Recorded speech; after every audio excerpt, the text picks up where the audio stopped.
to say, it is good to be in the great state of New Hampshire.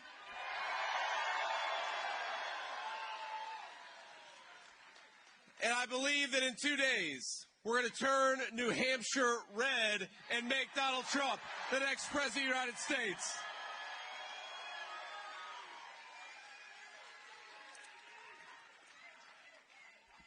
Now, I got to be honest.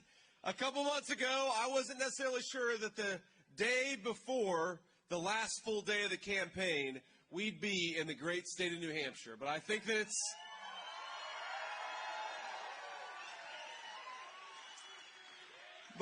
suggests that what we're doing is expanding the map. We're bringing new voters into this coalition, and for the folks in New Hampshire who want to live free, we are the only ticket in town. Donald J. Trump is the only president for you.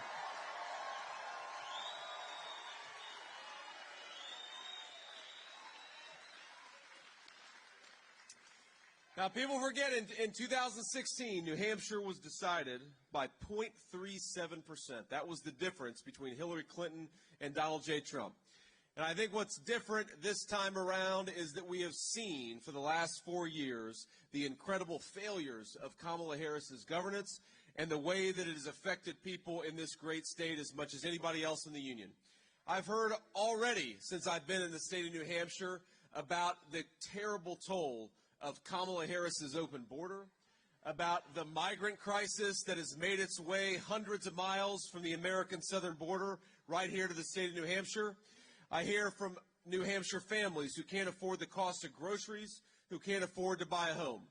And I think our message in just 2 days to Kamala Harris is going to be very simple, and my running mate loves to say it. You are fired. Go back to San Francisco where you belong.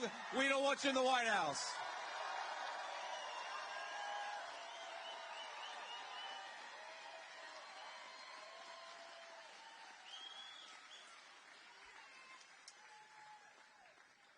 Now, here's the thing. I will say, a couple days ago, I was in Las Vegas, Nevada, and we had a great event there in Las Vegas.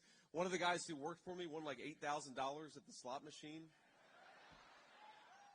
I was like, you need to donate that to the campaign because we got to win, my man. But I saw Governor Tim Walz on the tarmac because we both – I know.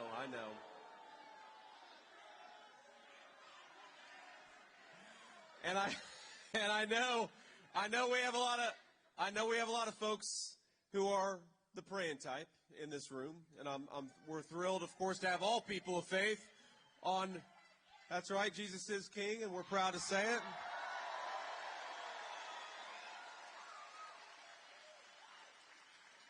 But if you are the praying type, and if you're not, that's okay. But if you are the praying type like me, please say a prayer for Governor Tim Walz, because I think he needs it. Because, think about this. Governor Tim Walz, in some ways, he's got the hardest job in politics. I even think maybe he's got the hardest job in the country. Think about this. After a long day of work, your hands hurt, your back's tired, you're exhausted, maybe you worked a little overtime. And by the way, Donald Trump's going to take away tax on overtime. It's one of the things we're going to do. But think about this. You're having a tough day at work. Just remember that nobody except for Tim Walz has to go out there and try to convince the American people that Kamala Harris is the United States.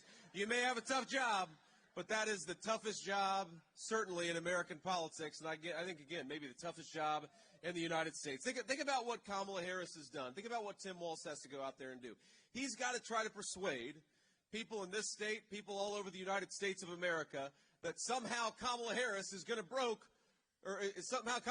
fix what Kamala Harris already broke.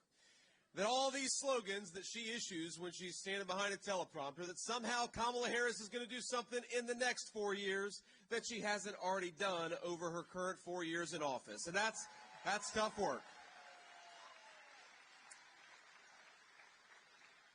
The record of Kamala Harris is that New Hampshire families can't afford groceries, can't afford rent, can't afford to buy a house. The record of Kamala Harris is that the American southern border is wide open. The record of Kamala Harris is that this state has seen a massive flood of illegal migrant activity and certainly a massive increase in fentanyl and terrible overdose deaths that come along with it. The record of Kamala Harris is that the world is on fire and in a state of chaos.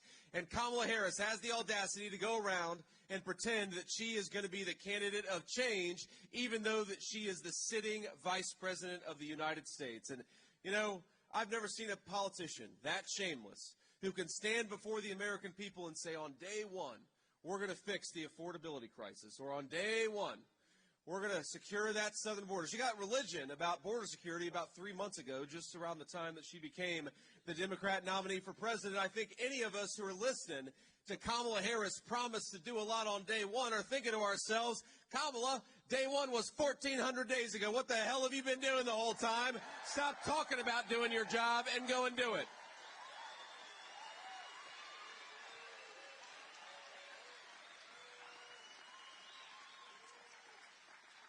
You know, inflation under Kamala Harris's policies have cost the average New Hampshire family about $30,000.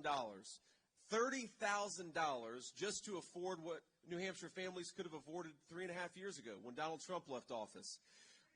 We've got gas prices in New Hampshire are up 37%. Our fellow citizens' credit card delinquencies are over 9%, which means about 1 in 10 of our fellow citizens can't afford to pay their bills. And just a couple of days ago, the jobs report, while Kamala Harris runs around the country talking about how the economy is doing good, the jobs report just a couple days ago said that the American economy lost 28,000 jobs in the private sector. But we created a lot of jobs for government bureaucrats. We lost 46,000 jobs in the manufacturing sector, but we created a lot of good jobs for Kamala Harris's government buddies. And I think that, you know, since Kamala Harris and her economy, she likes to see a lot of Americans lose their jobs. I think the only American that needs to lose her job is Kamala Harris. And